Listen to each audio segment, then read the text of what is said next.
il y a deux choses qui me viennent. La première, c'est quand j'ai fait ma formation en thérapie familiale et systémique, j'ai découvert les objets flottants, c'est-à-dire comment utiliser par exemple des pantins en bois, demander à la personne que tu accompagnes de sculpter la situation qu'elle est en train de vivre et de modifier la position par exemple des pantins en bois euh, qui représenterait ce que la personne souhaite obtenir comme résultat dans la situation qui lui pose problème.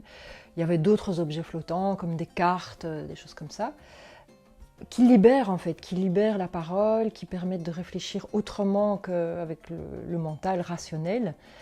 Il y a ça d'une part. Il y a aussi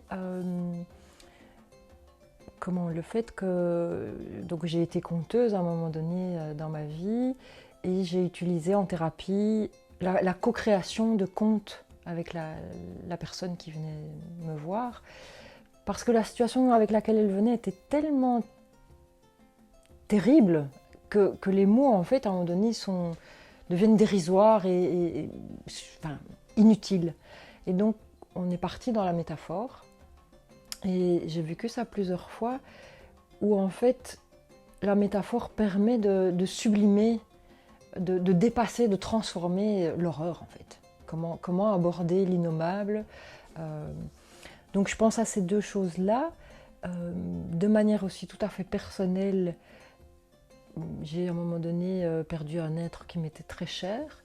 Et j'ai découvert la peinture à ce moment-là. Cette personne peignait. J'ai eu envie de découvrir qu'est-ce qui l'animait à travers cette discipline artistique.